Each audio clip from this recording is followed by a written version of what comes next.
da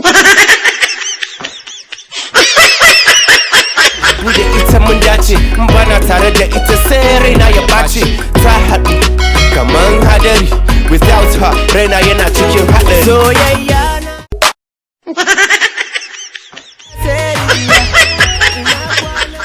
gajiya in ba ke ba ba lafiya. Girl, it's you, it is you. No matter the case, girl, it's true, it is true. Soyayya na da gajiya in ba ke ba sai rijiya. Soyayya na da gajiya. Me yake damun ka ne? Naga ka zo ka zauna anan kai tagoyi, me yake faruwa ne? Ba komai wallahi.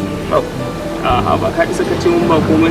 Kana matsayin aboki na amini na ka ce mun wai ba komai. Ka san duk abin da yake damun ka, ina kallon ka zan iya gane cewa me yake damun ka. Ka faɗa mun me yake damun ka.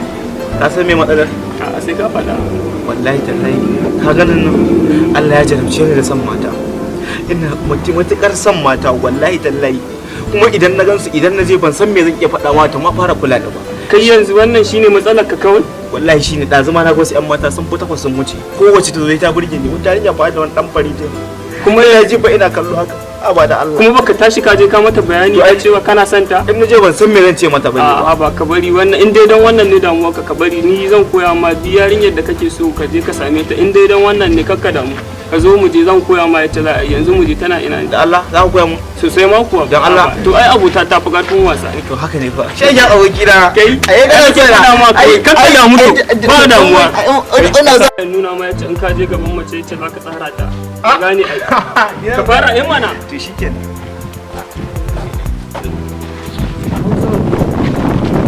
Kai ka ga wata yarinya can me zafi ya kamata ka je ka samu idan ka tsara faɗa ma abin da za ka faɗa mata ka je ka tsara ta wancan dole sai ta so ka. Za ta so ni wannan? Ba dole ba. Ana ni zan faɗa ma abin ina ganin da na fara tunanin kawai a je a siyarwa da a je a sayar da gona in ja za manyan aiki. Ya jari ya wannan wallahi Allah ni nake faɗa ma mu je a same ta.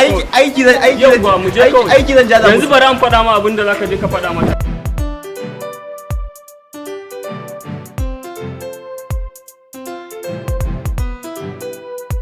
Ga waya na to kawai ka je yanzu dole za ta saurari ka inda ka faɗa mata wannan ka ce ta samu number. Ai wayan mai tsada ne iPhone ne iPhone 8 Plus ce je ka same ta. Muke gani a talabijin. Yawwa irin ta ce ka je ka same ta. 7 Plus ce.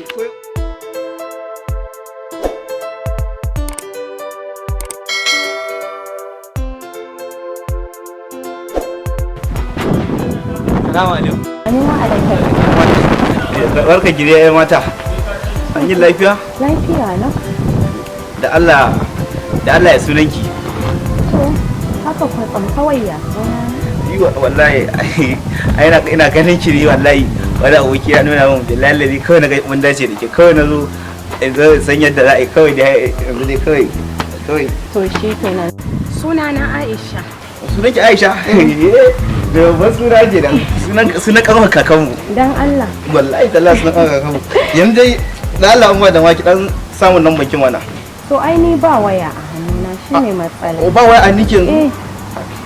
To amma ba matsala ki rike wannan wayan. Rike. Ki rike. Na ba miki aiki mata haka akan ki ma ni. Ayya. Ya kika yi Allah ya. Ka ce ka bar mu. Allah dan bara kun ga Allah yi. Ki da mata. Billahi ne mata aure abu yanzu ki rike wannan wayar. Idan kika rike kawai akwai wata lamba za ki ga an sa dan kuki an sa dan kuki boy ba dan kuki boy kenan waya hadda layi da layi ai na ba miki ai layi wallahi na ba miki wallahi na ji ina fanka ai na dan dunya wallahi Allah na fara kunje so wa kace in kira dan kuki boy dan kuki boy ai kina gani duk duniya ni kadai ne to shi wallahi ba matsala zan kira ka sai kin ji ni ko to shi kenan ina zuwa ne to shi kenan ba matsala na gode bye bye mutumin nan ka tawo kenan aka zama da ita kenan ka ta zuciyar ta amma da ko gaskiya ne ce da fada ma ai da ga ne wallahi ina ga yawa kai big boy na sace ta Allah wallahi to ya yake ciki komai dai amma noma a normal hatta ma da so da ai dika da gaskiya ne to yanzu ina waya ta wata ta sama number ne ai na wata waya a to ne ka bata to amma ai kai ka ce mun na je bata to ai ni ka kashe